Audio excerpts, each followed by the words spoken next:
Well, good morning, everybody, and it's another Buffy Sunday. We are back after a little hiatus last week due to a couple of scheduling conflicts and maybe one or two of the members of this panel being hung over. I will not name names. Northern English bastard.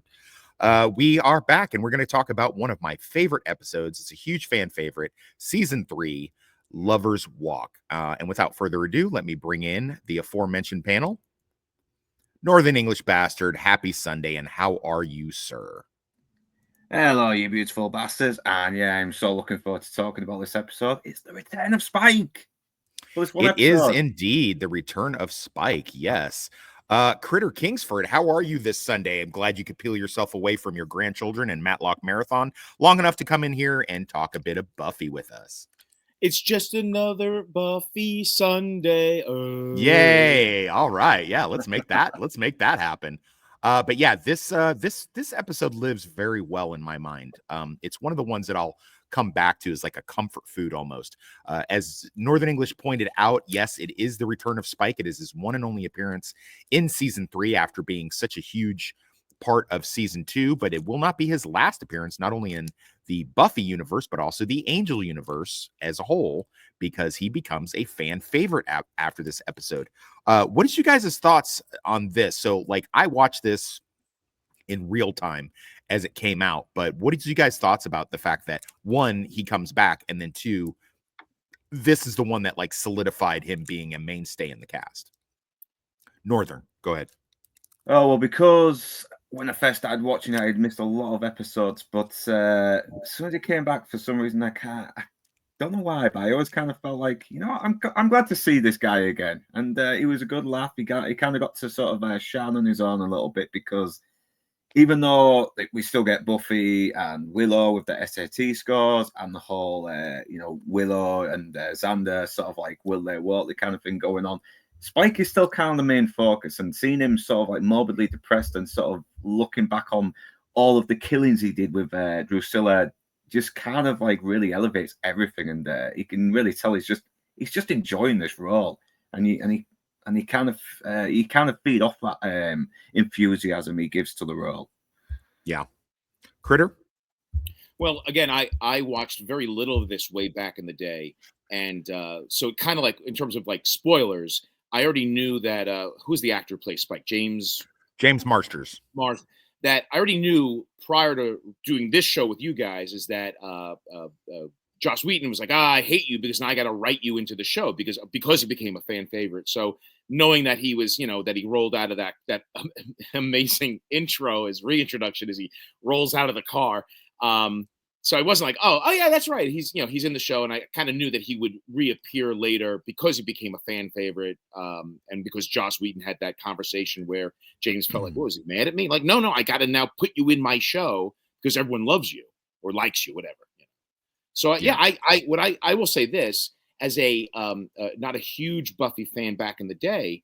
I love vampires and whatnot, but I like about this show, other than I guess Giles, everyone had a moment. Like this was like filled with almost your entire cast having bits and pieces to do that all pushed forward in the story of this episode.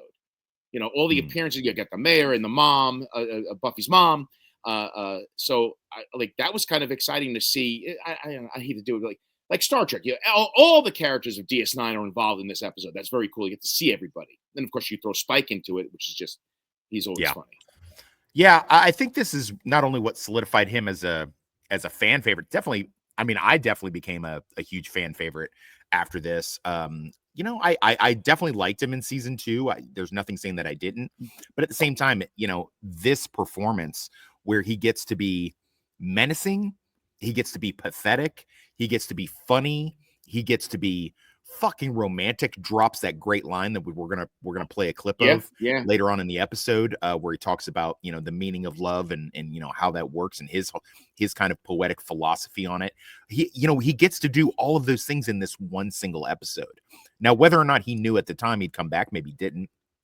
Maybe he was just told by the showrunners, like, hey, we want to just like throw kind of a monkey wrench into the middle of the season, and we want you to shake things up a little bit, so just get in there and just do the thing. And I think that's probably what he did. I think he just kind of came in thinking it was going to be a one-off, so he just gave it everything he got and then is like, all right, well, I gotta go do a screen test for another thing later on down the road or whatever.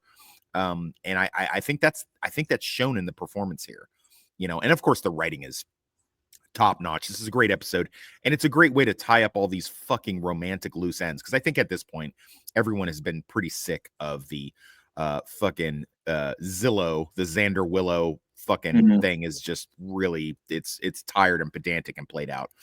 So anyway, on that note, the episode starts off with exactly that. Now look at the blocking in this shot.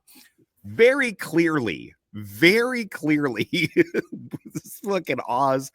This show, God bless this show, but man, they have a really hard time with logistical blocking, and they do it a lot in this episode. So look at this, like he's sitting there, she's fussing about her SATs because of course that's a Willow thing to do. I didn't do good enough on my SATs, blah, blah, blah, blah, blah. And Xander giving her comfort in the wide ass motherfucker. Let's assume for a second that Oz and Cordelia weren't literally 10 feet away. Let's assume but it's school. Wouldn't some other kid like, Johnny Smith pull up on Oz because he plays in the band and be like, hey man, I saw Xander like full on, up in Willow's shit with his hand up her hair and blah, blah, blah. Or one of the girls, Cordy, I don't want to be that I don't want to do and start drama, but like totally Willow was like sketching all over Xander, like they're in broad motherfucking daylight right here. What is the point of this? It's just like, it's really clumsy. I'm not going to lie. Watching it again gave me like a real like my girlfriend was watching this with me. And she was just like, dude, ain't that their boyfriend and girlfriend right there? And I was like, yeah. They're literally standing in real life, you would kind of keep your shit in check, that you wouldn't, you would change your body language on purpose, knowing that you're anxious and nervous because you got the feelings for this girl. But here comes, whether he knew she was behind her, you're at the same school with your girlfriend. So maybe you shouldn't touch knees and rub her hair and lean in. Maybe you should scooch further on that bench and have a, his body language. If there was any doubt, his girlfriend's at the same school. What are you doing? Yeah, and if there was any doubt, the way when they walk up, he jumps up like he had a lightning prod up his butt. So basically giving it away.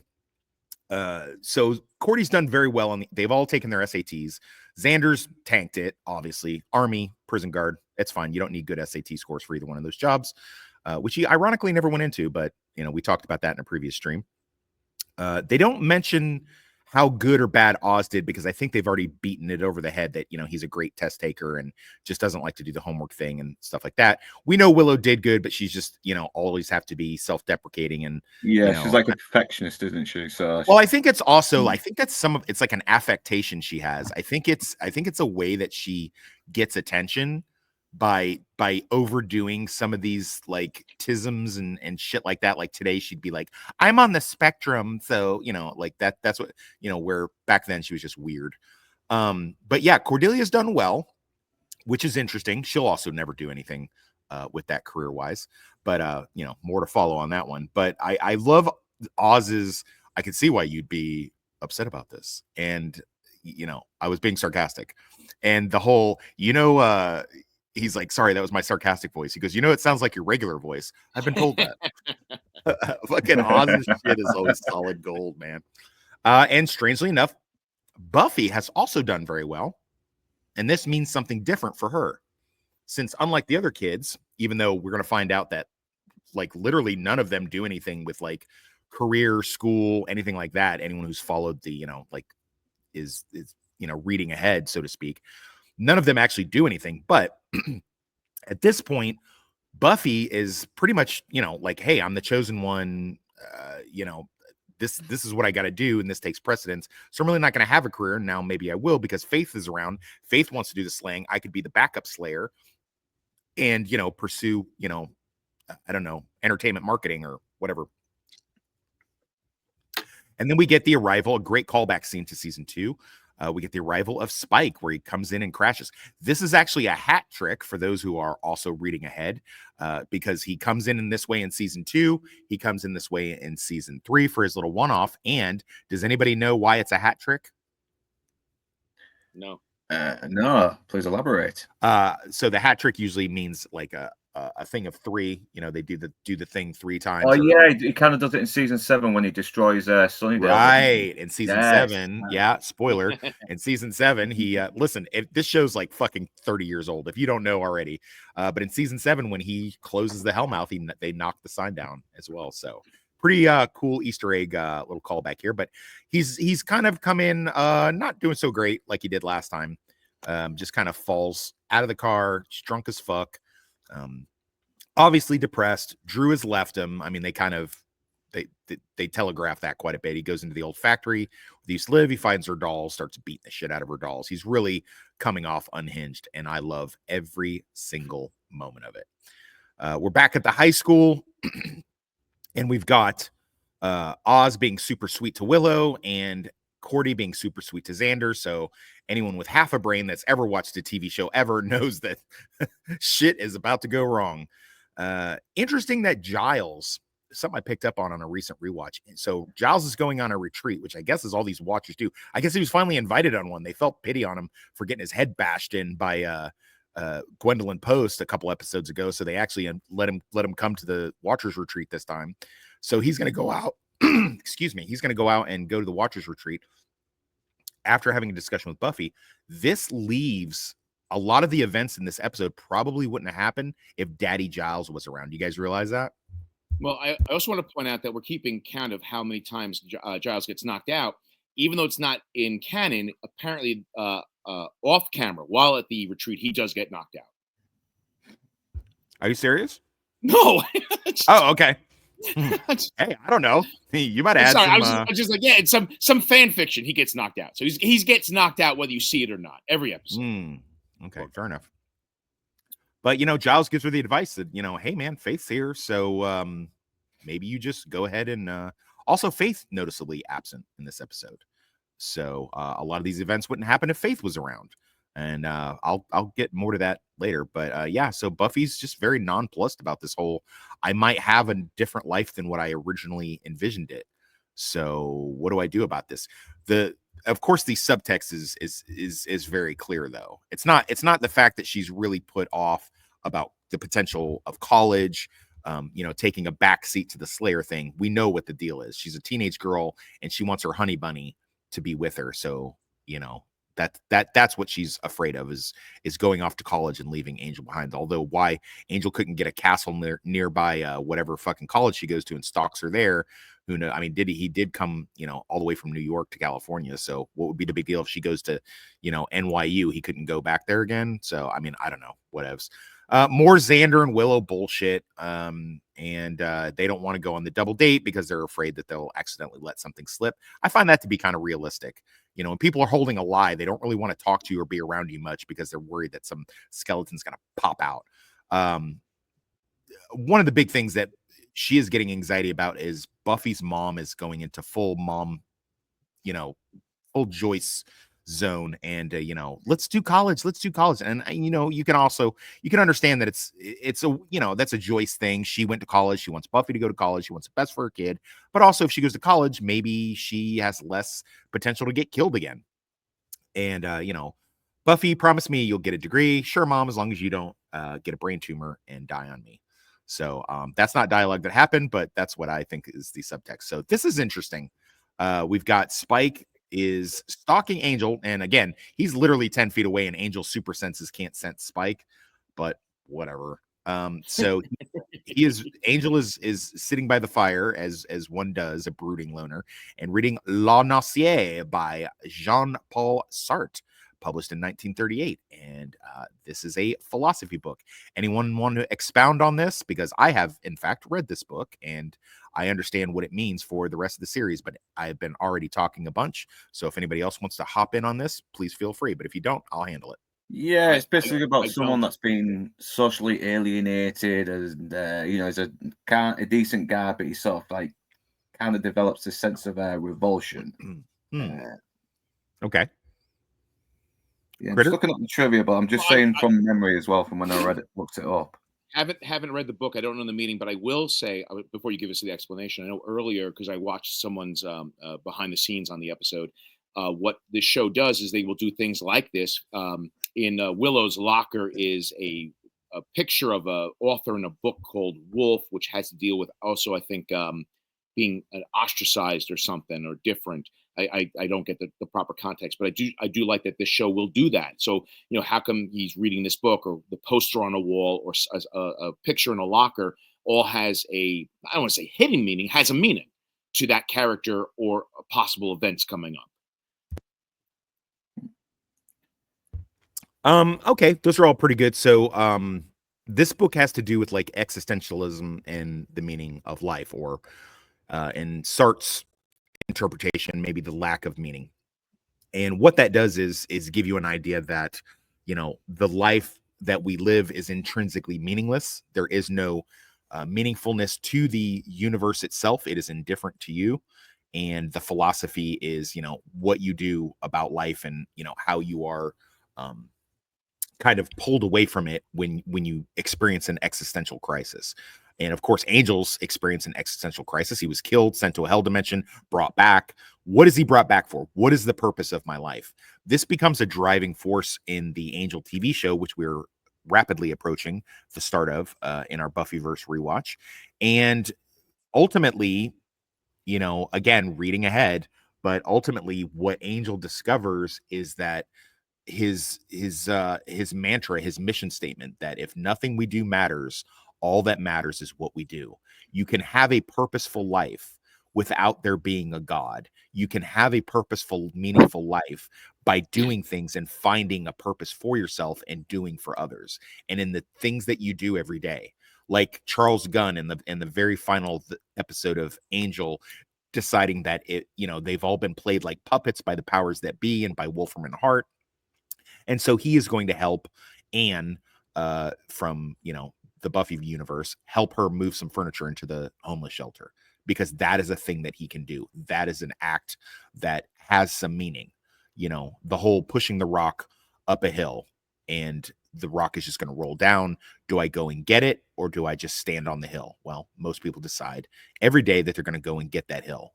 I'm going to go to work one more time. I'm going to fight that good fight one more time. I'm going to get up and I'm going to put one foot in front of another one more time. I'm going to take my cancer treatment one more time, and they're going to do that. So that becomes basically the mission statement for Angel, kind of unbeknownst to him. It takes him a long time to realize it. But I mean, I've heard it referenced that season 3 of Buffy is sort of Angel status 0 or Angel 00, where he, this is the starting point, the catalyst for what becomes his mission, for the powers that be, against, good and evil and all that cool shit.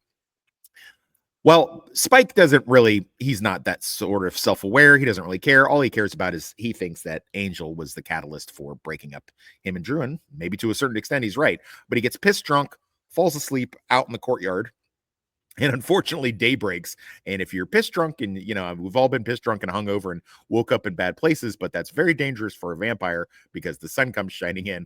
I love the fucking scene where his hand catches fire and he's doing all the wrong things to try. He's like putting under the trickling water at first and missing the big pool of water. Again, he's making all of this noise and causing all this ruckus. Angel doesn't hear this. Maybe he was zoning out. I don't know. Yeah, maybe his senses make him deaf for a while. Who knows? Yeah, so the plot can happen. Yeah, jumps in his car, pours booze on his hand, and drinks. I love the little aside he has with himself. He's like, this can't go on like this. I'm like, I've had days like that. I like he's a little bit jealous of Angel, isn't he? Yeah.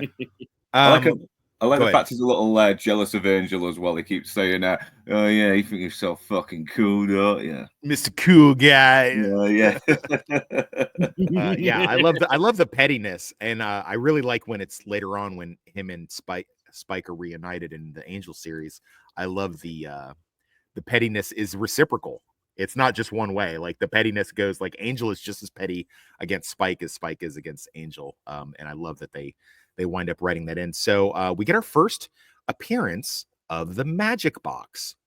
Some people have said that season 2, the gypsy girl, the gypsy teacher going in and buying the Orb of Thessaly, that was the magic box as well. But I've heard some differing opinions. What you guys think? Now we know this is for sure the magic box, but season 2, was that the magic box as well?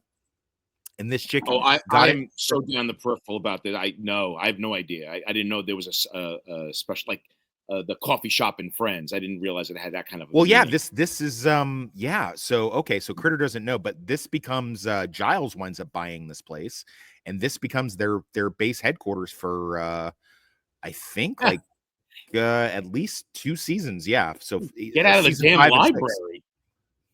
Well, they got out of the library finally. Yeah, basically. So yeah, it's season 5 and 6 is base of operations for the Scooby Gang. So, but yeah, this is definitely I know this is the magic box because you can see that the set is the same. Whether or not it's the same one from season 2 is questionable. What's your thoughts on it, Northern? It's not saying anything right here. It says all it's saying is the set outside the magic store is the same set they used for the entrance and outside of the later magic store of Giles and Anya. So I'm guessing it probably is, but it hasn't really been confirmed it's called the magic store until now. I'm guessing. Well, Giles does have that one-liner in season 5 where he says, you know, the last few owners were killed. Yeah, so it probably was the magic box. They just hadn't had a name for it then.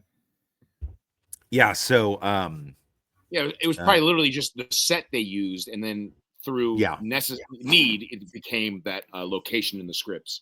Yeah, facts. So the owner, you know, she pulls up on Spike, you know, hello, how can I help you? And he's just, I love the little exchange that he has where he's like, yeah, I want to give him some warts, and you know, he's just kind of doing petty shit. And Willow walks in.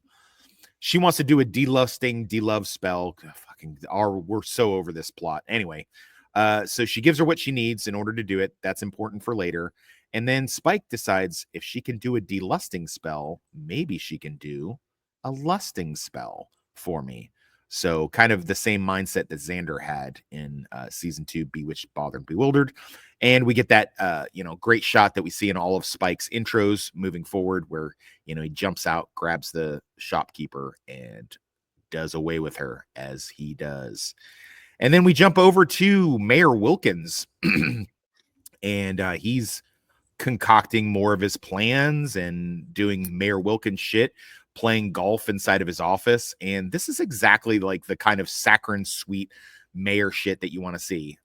It's planting the seeds for his assistant Alan's, you know, future, his pivotal part in the rest of the series, and, you know, giving us more, you know, whimsical dialogue for, you know, we can't, you know, they find out that Spike is in town, so they got to deal with it. They're going to send like a vampire armada after him, or as he calls it, a committee. And he's like, yeah, we can't have a loose cannon rocking the ship. Is that a mixed metaphor? Loose cannons would cause trouble. They would cause a ship to rock. It's so fun, even when he's being so kind and charming. You know, there is a menace in there, isn't there? I'd sell my soul for a good golf game. Well, can't do that. I've already done it. Hey, Alan, you wouldn't mind if I sold yours, would you? Yeah, I'm just kidding with you. Trying to shave a few points off my my golf game. My golf game.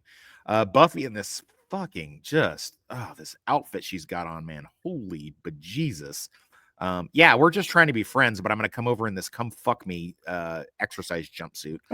Talking about colleges with Angel, and surprisingly, even though she's been, you know, I guess she was hoping, no, I don't guess, I know she was hoping for, hey baby, I don't want you to go anywhere without me.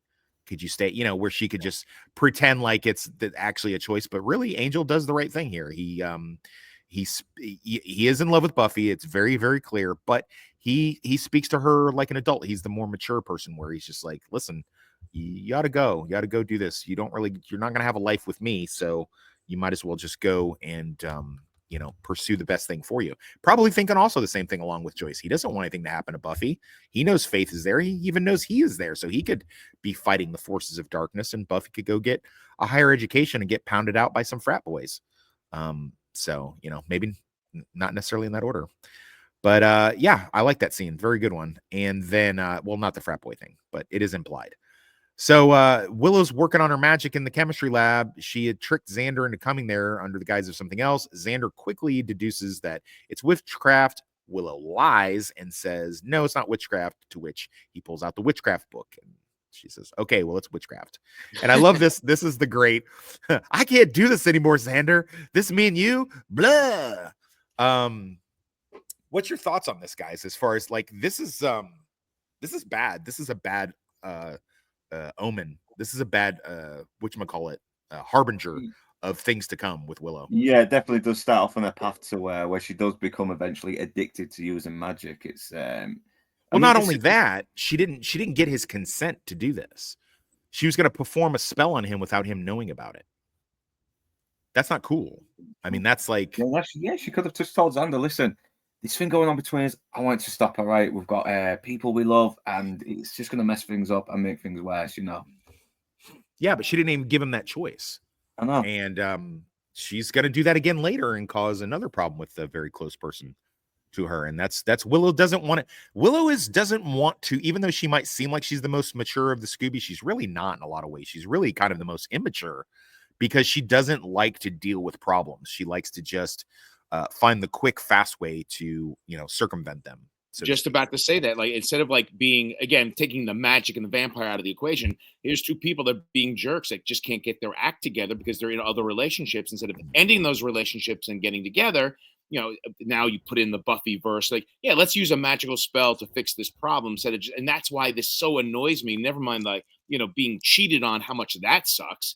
But it's like you both are not appreciating what you have, and it's like, oh, the grass is always greener, or the thrill of being caught, or something forbidden. Yeah, so it's obnoxious that these two characters are being jackasses. And on the same, adding to it what you guys just said, like, yeah, she wants the easy, quick fix instead of just being a human being, mature, and dealing with her emotions and keeping her hands to herself, and him too. I'll throw him in there as well.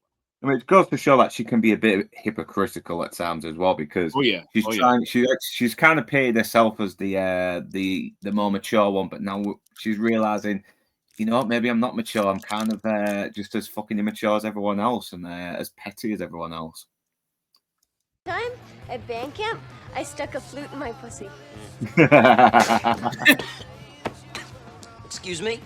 What? You don't think I know how to get myself off? Hell, that's what half of band camp is. Sex ed. So, are we gonna screw soon? Because I'm getting kind of antsy. Was she wearing the same sweater in that scene from this yeah. Is she wearing the same outfit? Well, so they wind up not having to do the spell because Spike enters, attacks Xander. Xander decides he's going to try a little bit of I don't know what he's trying to do here. He gets put in a pretty decent chokehold by superhuman Spike, and then he decides I'm gonna kick the wall and push him away. Like, what? I'm not really sure what he was trying to accomplish here. Yes. Yeah, Xander's not really a good fighter, is he? I mean, Average Joe's does not have enough players and will be forfeiting the championship match. It's a bold strategy, Cotton. Let's see if it pays off for him.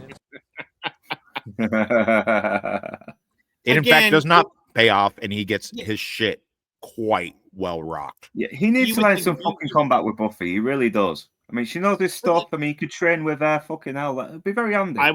Thank you. Like, you would think, being the human weaker of the group, working with vampire hunters, eventually you would hit the gym and train, like train with Buffy. So whatever. He does in the comic book, but it's it's kind of too little, too late. I don't know.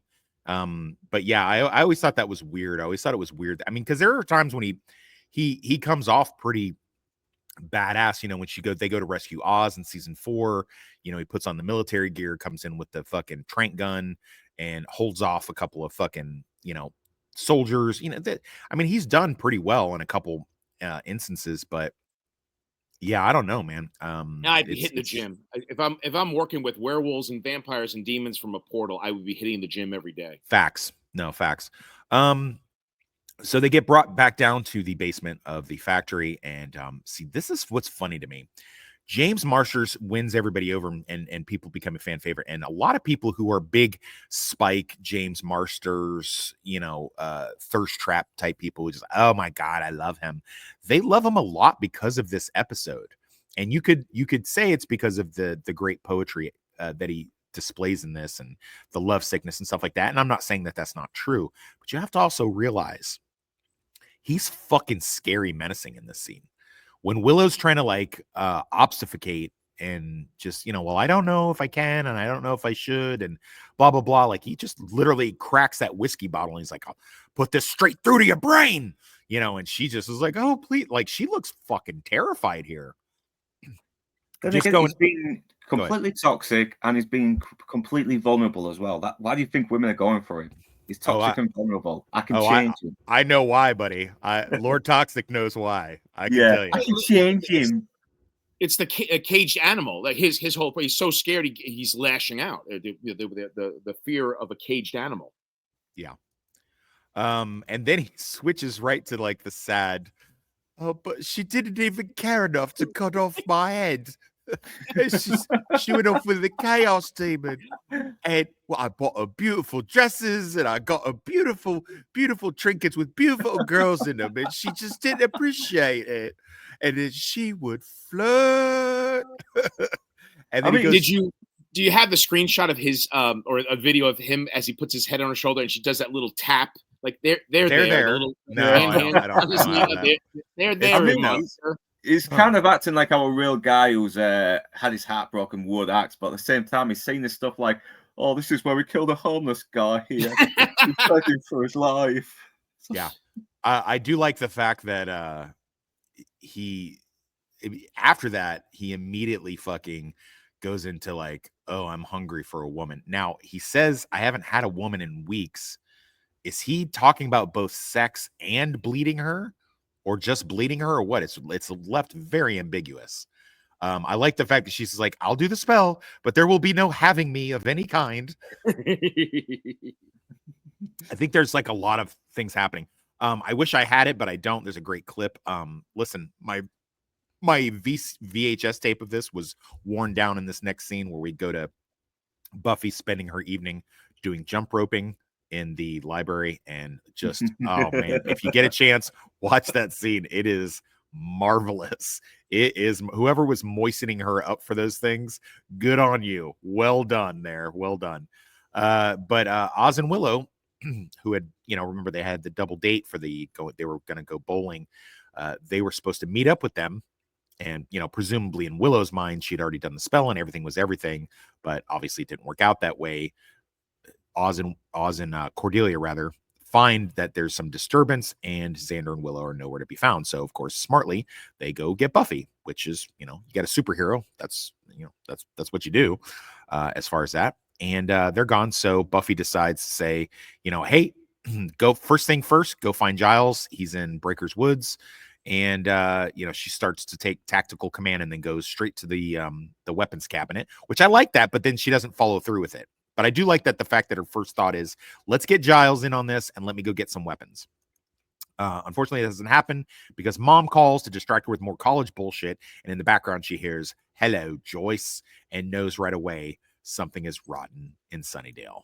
And then we get this great scene, and certainly not the last scene of, Spike and Joyce just being the best of besties. You can go to YouTube or TikTok and you can find lots of clips of them just being best of best friends, like all the time. There's a good compilation of it somewhere.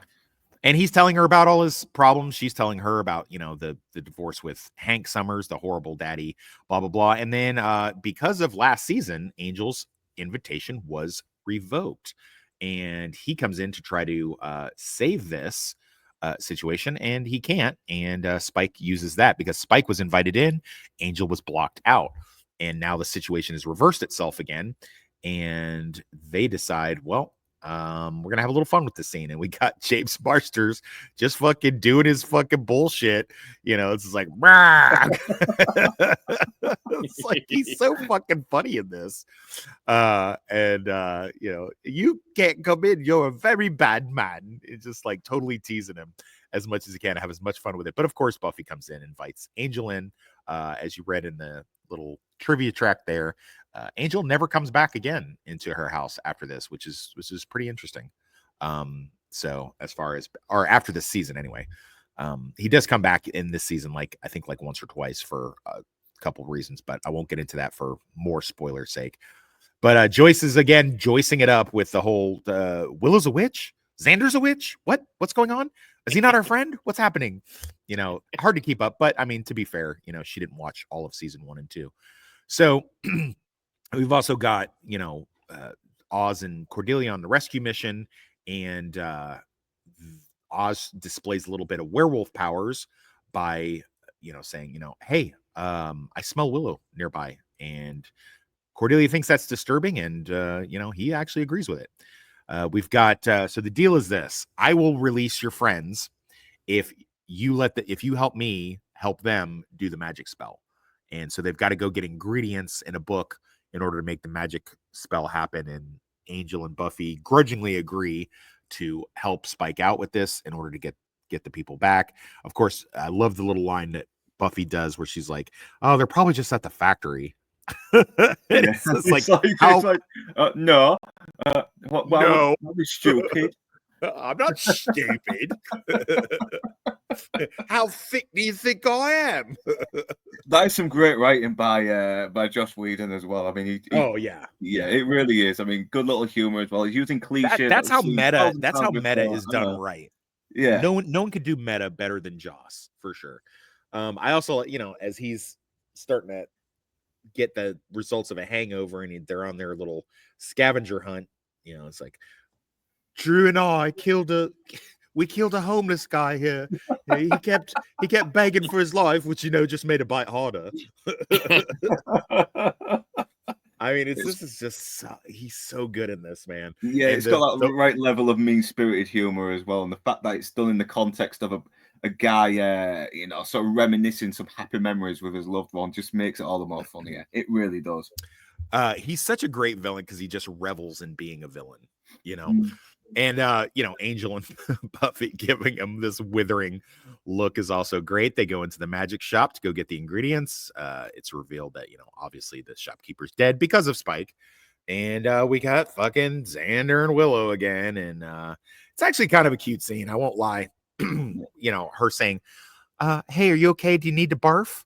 That kind of buddy thing, because it's like one thing a buddy would say to another buddy because they've been friends for so long, but also with a little sweetness and tenderness. And even that fucking blood mark, that injury on his head, that looks bad as well. That's definitely like Giles would be jealous of that. But my head wounds are worse than yours. Oh, yeah, you should get a fucking brain surgeon on there because that really looks bad. I mean, I was like, Jesus Christ. Yeah, that's a you got to remember it's a super strong vampire with some big. What was it? A microscope or some shit he hit him with? I don't fucking know, but it was whatever it was bad. All congealed into his hair. Yeah, the blood. I'm saying the blood's all congealed into his hair. All just Oh yeah. No, it's gross. I like Willow's little. I figure either I do the spell and he kills us, or don't do the spell and he kills us. Give you a third option. He gets drunk, forgets we're here, and we starve to death. That's the best one. So that's just a good fuck. Man, you just don't get dialogue that good anymore. And fucking Xander decides, let's kiss again. For why? Although, to be fair, if I thought I was going to die, I might like throw a shot into her. I don't know. But of course, that's when fucking Cordy and Oz come up. He's right behind me. That's really when you want to twist the knife. And then I don't have the clip or the scene, but Cordelia, being so upset, runs out of the room, falls through the old broken down, dilapidated stairs, and gets a rebar through the belly. Fun fact: this is actually a real injury Charisma Carpenter, who plays Cordelia, actually sustained as a teenager. And knowing that they were going to be using her for Angel, and they may have a situation where she would have a bare midriff, because up to this point they have not, they wanted to be able to show off that scar. So and you'll notice that there's a big wardrobe change from seasons 1 through 3 of Buffy to seasons 4, 5, and seasons 1, 2, and 3 of Angel, like where she wears a lot more bare midriff stuff. Not that the scar's really that noticeable. It's not that they couldn't have put makeup on it, but I do like that. That was pretty clever that they did that. And they're like, hey, we're gonna use you later. You might be showing off that fucking awesome flat stomach of yours and those great sweater kittens. So we want to be able to make sure that we have some consistency and they don't ask where that scar comes from. So I like that. It's pretty cool. Not to Buffy, mention, like, makeup wise, Go ahead. they wouldn't have to constantly reapply the same scar to make sure it looked the same from episode to Right, episode. right. If they even cared about continuity in terms of the scar layout. Sure. Well, in that same way, James Marsters really does have a scar over his eye like that, and they do finally explain it in season 5. Cool. And another great Spike-centric episode. So Spike and Angel Buffy get accosted by, I think it's like 12 vampires. I like this scene. This is a great fucking kung fu fighty fight, stabby stab, dusty dust scene. Really great set piece, really good action stuff happening here. I think it would have been interesting to see this fight go on. I think that if Angel had been at full strength and they had one more on their side, like maybe Faith was there with them, I think they would have won the day with these guys even up. Because, you know, you got 2 master vampires and a slayer, one more slayer and one of the 2 master vampires at full strength. I think these guys would have been toast.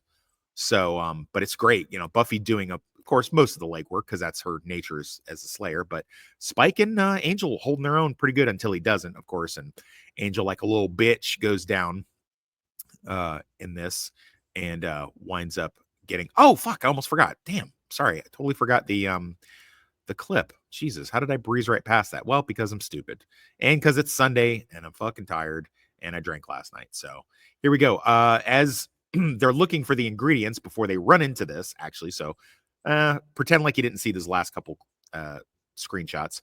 You know, we get into the matter of Angel and Buffy. Are they friends? They are trying to say, yes, we are just friends. We're close friends. We've had a past relationship, but we work together and we can be friends together and blah, blah, blah. And you're just a pathetic loser because you're all swooning over Drew, who doesn't even love you anymore. Looked in on you two. You were fighting to the death. Now you're back making googly eyes at each other like nothing happened. Makes me want to heave. I don't know what you're talking about. Oh, yeah. You're just friends. That's right. The reason why this doesn't work obviously, is because whether you believe in Spike's theory here or not, and I tend towards it more, in my opinion, whether you do that, you can't deal with romantic feelings with logic. It's not going to follow a logical conclusion. That's not how love works. That's how a partnership works. In a lot of ways, that's how a friendship can work and things like that. Business partnership, whatever you want to call it, but it's not how love works. And you can't just like stifle it and push it down. And the more you try to, the more it's going to bubble up. But anyway, this is literally my favorite line from Spike up till we get to like season 5 when he does another banger. Agreed. You're not friends. You'll never be friends. You're not banners, You'll be in love till it kills you both. You'll fight, and you'll shag, and you'll hate each other till it makes you quiver, but you'll never be friends. Love isn't brains, children. It's blood. Blood screaming inside you to work its will. Look at their faces. You know he's fucking read them correctly. Yeah. One of the things about that makes Spike so great, he's very empathetic. He knows how to read people very well. Now, more often than not, he uses that empathy. He weaponizes it. But you know, at the end of the day, it doesn't change the fact that he has this great talent to read people, see what they want, what they need, what they're really thinking. And he gives you the harsh truths. You know, he's not a sweet lie. He's a harsh truth person over a sweet lie. And, you know, I think that's what we love about him. Yeah, he's a poet as well, isn't he? He's a romantic. That's why I would say something like that. I'm man enough to admit it. Yeah. But yeah, great scene, great line of dialogue. I've had some people like, you know, kick back on this a little bit and, you know, they don't really agree with that. But, you know, we are not interchangeable widgets, you know, somebody loves somebody, man, woman, doesn't matter. Woman, man, doesn't matter. When you love them, you know, you kind of do the crazy. So anyway, back to the great fight scene. Buffy taken down 2 at a time with one stick. That's dope. Angel being a little bitch, she's down on the ground, but then he figures out, you know, hey, look at all these holy water. Why the magic shop would have that in there is very interesting to me. Does this mean that she had like a tacit knowledge of vampire wouldn't, and in that way, if she knew about vampires, wouldn't she put up some sort of protection spell to ward off against vampires? So what happened to her didn't happen to her? Hard to say. Interesting thought. Or do they just have these fucking holy water vials there just for funsies, just so the plot can happen? I don't know. But Spike kind of finds his mojo by beating the shit out of a couple close quarter vampire combat, including Lenny, the guy that led the brigade after him. Lenny makes a crack about, hey, I heard you gone soft after you got broken up with. And, he makes short work of him. And as he's pounding in his head, is it baby like a supper? Baby like a supper. Fun fact, my oldest son, Bradley, was struggling with talking when he was a toddler.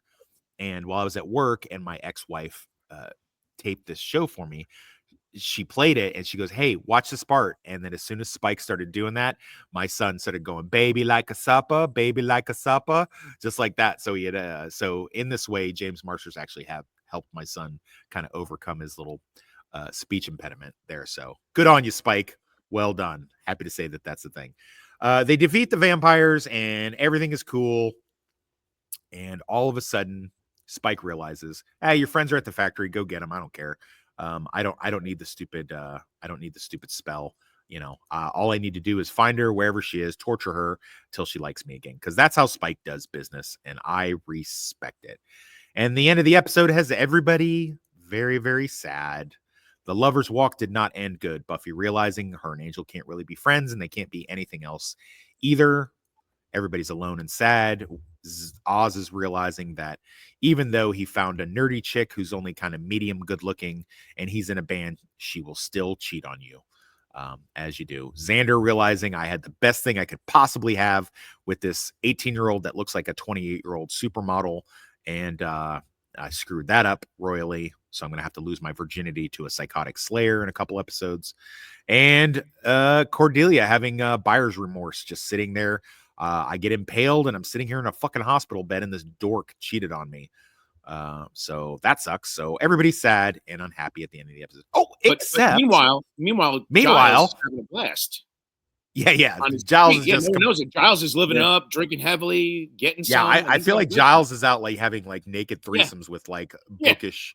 Everyone else is sad and lonely, but Giles is having a party. Playing his guitar and making the panties wet out in the forest. And Spike is just living his best life because that's Spike. He's the one that rides out in victory in this one. So yeah, fucking great episode. I love his scream singing as he's driving off in the car. Yeah. I did it my way. Spike and Drusilla are based on Sid and Nancy, inspired by Sid and Nancy, so it makes sense. So it's a nice little reference to that inspiration. Yeah, no facts. So I guess Northern. I think I already know. Like again, we've suspended the whole Slaytastic, meh, and skippable until season 4, when that actually is going to possibly apply again. And it probably will a little bit. Unfortunately, I don't think we're going to be able to skip them because we're going to be running season 4 episodes in tandem with the season 1 episodes of Angel, but we'll figure that out. Maybe there's a way to do both. I'm not sure. It doesn't matter. But we have suspended it for season 3 because season 3 is all fucking bangers, as this one is. But please take the floor. Northern English Bastard, thoughts? Yeah, even though it's a very funny episode with James Marsters just stealing every bloody scene and realistically portraying a guy that's broken-hearted and depressed, because he's been dumped. It's still done in a very good, mean-spirited way that makes sense with Spike's character. But it also does start to add a little bit more to, Angel maybe thinking that he should maybe leave town and maybe do his own spin-off now, because it definitely looks like it's leading there as well, because him and Buffy, it's not going to work out, so he may have to go his own way. And not only that, she's not going to need him to protect her anymore. And everyone's about to leave school, and then we finally get rid of the old Xander and Willow thing, because it then leads into the Wish, which introduces us to another character, which we will get to later on. But apart from that very funny episode, it was good to see. It's great to see his character back, and it's also the episode that made Whedon say, "You know what? We're going to make you a regular again, okay? come on, you're just too good. I can't just do another series without you on there. Yeah, no, yeah. And I think what we'll start doing with this episode, since we are just under the 1 hour marker, after everybody gives their final thoughts and before I do our play out, I think I will play coming next week and play the promo. That way we don't go over heavy on our fair use clips and stuff like that. And so I will play the promo for next week's episode today, or, whenever we get it. Maybe we can get it in the middle of the week. That would be cool if we could play catch up, but I don't expect miracles, as we all got stuff going on. So, but Critter, give it to me. Give it to me hard. Give it to me fast. What do you got? Yeah, that Spike, I guess, mini monologue was fantastic. Well written. I had flashbacks with the stupid SAT crap. I despise. Did they have SATs back then? They had SATs? 1928 was the first time they started giving them out. So you had the first SAT? That's ever. Amazing. Wow. We didn't have pencils. I had to get a chunk of coal to write in my answers. Oh, wow. That must have been fucking difficult, man. All right. Anyway, the ensemble cast, I like the fact that every character had their moments. Shut up, baby dick. All these characters were appearing. You son of a bitch. They all helped push this episode forward. And yes, horribly painful that everyone has bruised egos and they're all sad and everyone's upset except for Spike, who's driving in a very cool car off to, I guess, torture his ex-girlfriend. Yeah. Which I guess we all dream to do someday in our lives with some of the painful. Yeah, but I think I just get angry. Well, not angry. I get annoyed at the behavior of these characters, not appreciating what they have, not being mature. And yeah, I know they're high school characters, but it's like, dude, just man up and deal with this. No, let's cast spells. Let's cheat. Let's lie. But no, a great episode and some really neat scenes, like especially with Angel and Spike and Buffy and the mom in the kitchen. Just some really good stuff. And again, Spike steals the show every time he appears in those sequences when he's on screen. The fact that James Marsters only had this one episode to either sink or swim, to rise and shine, the fact that he did this, it boggles my mind. I don't think this would happen in today's TV atmosphere. I don't think that it could. And considering the fact that you put this against that it was a 22 episode season, but just one episode with Spike caused him to be able to come back. I mean, it was such a joy when he popped back up in season 4. I was so excited. And because at that point I knew that he was going to be a season regular. But I mean, again, that's just down to James Marsters' great performance. What I'm talking about! At the time that these episodes, that's why he's the GOAT! The GOAT! At the time the 80s, you didn't have the internet to read about stuff. You would have to pick up some random fan magazine or entertainment magazine, or even a ET News a video, a TV episode where they talk about the return of an actor or a new director for a show or a new season being announced. So you didn't have the internet with people pontificating with their what they think or their fan theories. So it's like back in the day. So he appears, oh great, this character, he's back. And then come season 4, when you said he returns for multiple episodes, like how would you find out that was happening other than like a magazine or an article in a fanzine or something? Yeah. Shut up, baby dick. All right. So next week we'll be doing The Wish. And I think the way that I'm going to do this moving forward is show the clip for the previous episode. So meaning to say that instead of saturating ourselves with clips and things like that, at the end of each episode, I'll play the promo of the next episode that we're going to do. So I think that might work. And the idea just came to me now because moments of brilliance usually do after I've had a cup of coffee or two. So join us next week for The Wish. And here's a little sneak peek. Imagine if you wished a life away. I wish Buffy Summers had never come to Sunnydale. What would be different? Would anything be the same? I remember that lust for the kill. On New Tuesday, a wish will come true. That's right, puppy. Willow's gonna make it bark. I wish Buffy Summers had never come to Sunnydale. An all-new Buffy.